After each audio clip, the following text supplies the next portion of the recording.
Good morning, friends. So here's an idea. Any given person in whatever circumstance that they're in is stuck in that circumstance because of a bunch of factors, right? Constraints, limiting beliefs, assumptions, behaviors, patterns, so on, right? And the word stuck implies a stasis, a staticness that I don't necessarily want to imply, but it's just the sense of we are where we are for a bunch of reasons, right? Because, you know, there are things that conspire, and again, the word conspire and the word stuck both have these negative connotations. And maybe I'll figure out better words eventually. But if you can avoid the connotation, everything conspires to put us where we are. I want to say keep us where we are, but I'm reflecting on when I was younger and I felt very trapped by my circumstances and my life and my habits and beliefs, and just like life felt like a prison. It's one of the dominant themes of what I tried to talk about in my book. I thought I did a pretty decent job. I think I've gotten better at dealing with it. And it's kind of, there's something about appreciating where you are in space and time, right? And I'm reminded now, I wasn't expecting to bring this up, but I'm reminded of musical analogies, which is, when you're playing in a band, how do you sound, how do you be heard, right? And I seem to recall a Paul Gilbert, he's a guitar player, Paul Gilbert video where he's explaining to lead guitar players, soloists, right, how to have your solo be heard. And his point, if I remember correctly, was that you don't necessarily need to keep turning the volume up. Rather, being heard is about resonance with what is happening. And so it's being in tune, being in time, playing the accents and playing on the beat. And when something is on the beat, it shines, it kind of comes out, it rings, right? There's a resonance that comes out. And so the more you are able to play with and on the beat, the more you ring out, right? Like, I guess it's kind of like, again, if I hit a bell and it rings out, and if it's not encumbered by if it's not muted, right? Like, so you want to unmute the thing. To unmute a sound when you're ringing out whether it's a bell or a string or a horn or whatever, it's the volume, and the sense of volume comes from that resonance. It's a very long-winded explanation for what I'm trying to get to. And the thing I want to talk about is my perception within myself that I have this old mental habit, or this old knot in my head about selling out. Like I have this aversion to this idea of selling out. And I don't know how far back it goes. I find myself thinking about early internet forums. So I consider myself a child of early internet forums. I used to spend a lot of time hanging out on internet forums, and they felt like home to me. And I valued those spaces very much. And I picked up some of the ethos of those forums, right? And I think there's very much this no marketing, no shilling, don't dump your products on us, don't sell stuff to people. There was that philosophy, that vibe, and there's a reason for that vibe, which I respect a lot, right? Which is that if a community descends and devolves into people just posting links to what they are selling, basically turning it into a marketing channel, then it becomes spammy, it becomes full of ads, and people don't want to be associated with that, and so they leave. And especially the most thoughtful, interesting, compelling, effortful posters, right, on those forums, they leave when they don't like the vibe, because they're putting in a lot of effort. And what is the reward that they're getting for the effort? It might not be financial, right? It's a sense of communion with the community.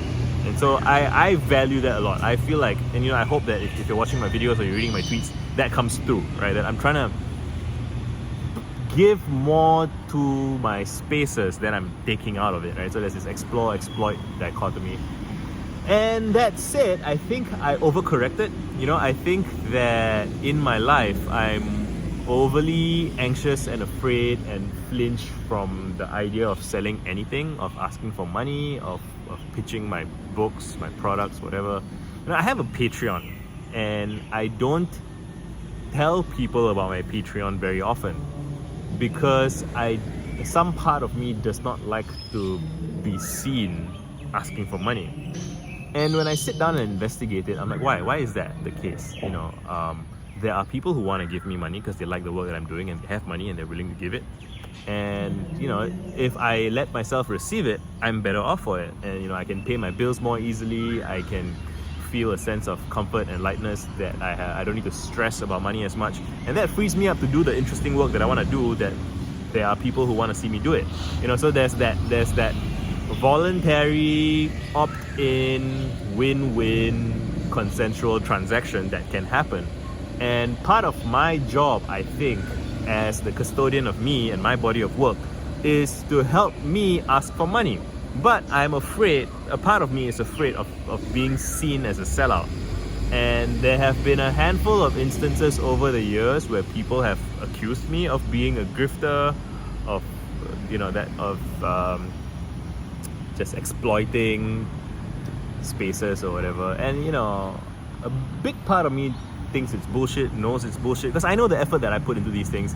And I know, I used to be a participant in forums and communities, and I know what I want as a community member, and a very serious community member. When I say serious, I mean a person who relies on the community very much. It's home to me. For a lot of people, the internet is just something that they kind of pass through. They turn on Twitter, they post some dumb shit, and they're like, fuck it, I don't care. It's not, who gives a shit, it's the internet. Whereas for me, the internet is my home. I feel a sense of belonging. I feel a duty to do cleanup.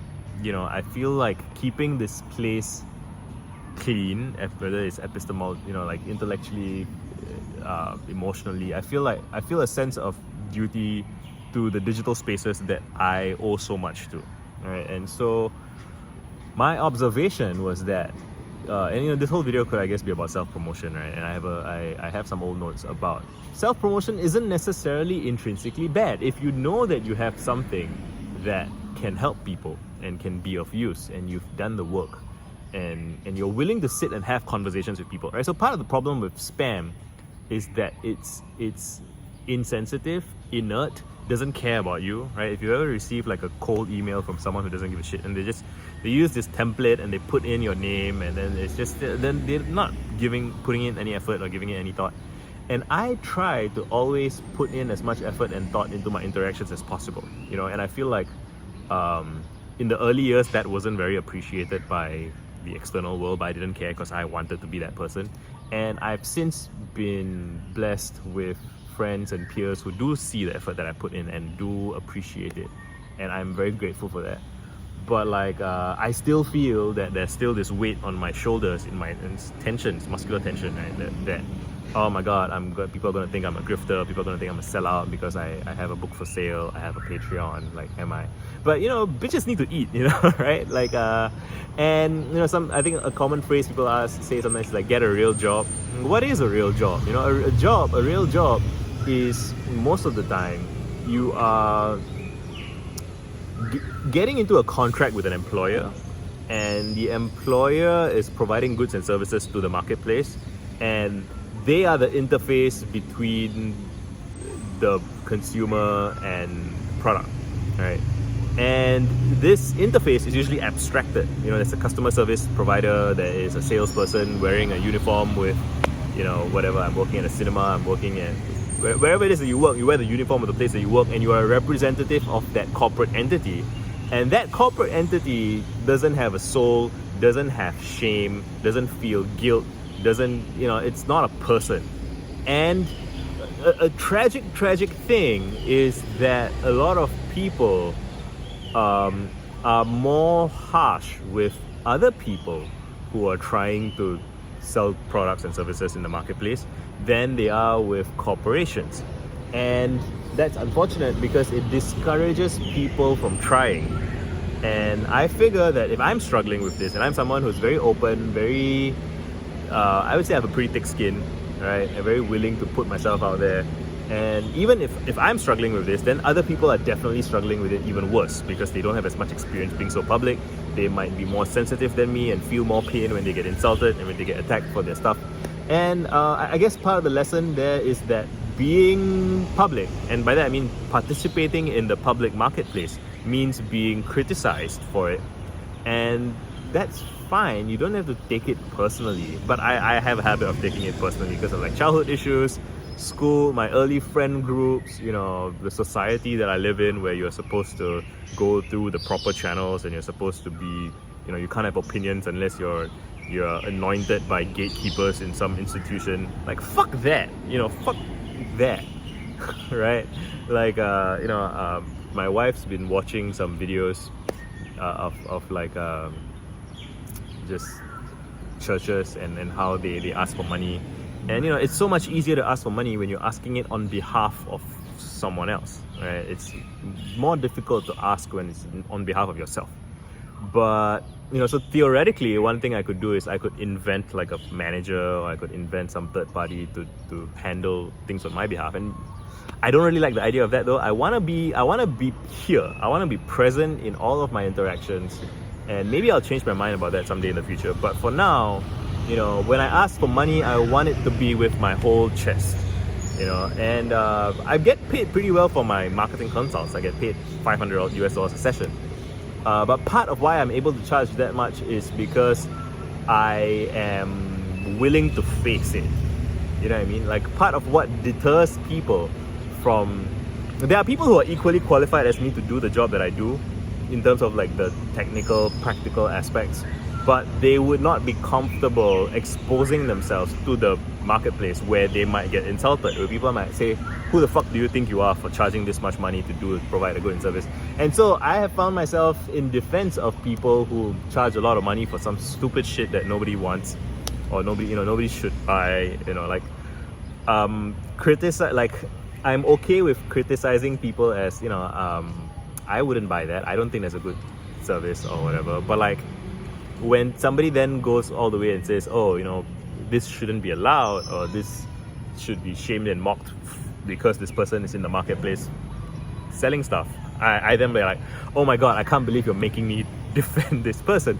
Because even if I don't like the person and I think their service is shit, I think they should have a right to post it a lot of the times. You know, I guess there's some extreme cases where the thing is so malignant and deleterious to society that it shouldn't be allowed. But like, for the most part, if someone wants to sell some shitty ebook making grandiose promises that they don't fulfill, like, I think that should be allowed. You know, I think overcompensating in the opposite direction does us a disservice. You know, I don't know if I've gotten to saying what I want to say, but the video's getting longer than I'd like. So yeah, I guess I just want to wrap up and talk about, there's still a part of me that feels like a sellout, or is afraid of being a sellout, and I want to reassure myself that I put in the work, you know, and if this is selling out, I am at peace with it. You know, there's so much worse that I could do, right? I could be like, you know, my books are called Friendly Ambitious Nerd and Introspect. I'm writing about how to be a better person for yourself and for your friends. Like, I'm not selling, you know, how to win big and how to dominate stuff. And like, I could reframe my books to be about those things, but I don't want to. And yeah, you know, and I'm not saying that makes me a better person. I'm just trying to clarify for myself what I want, and I want to live a life that I'm proud of and I'm happy with. And so I'm just investigating out loud what ails me, right? And I think I feel a bit better having said this. I think I have more to say, so I might repeat myself in a few different videos with a few different phrases, because sellout is one, there's a bunch of others. But that's all for now, and let me know if you have any thoughts and questions. And yeah, you know, I reply to everything. That's what I do, as much as I can, right? And I hope that counts for something. It matters to me. I hope it matters to other people, but even if it doesn't, it matters to me, right? There we go. I hope we are having a good day, and yeah.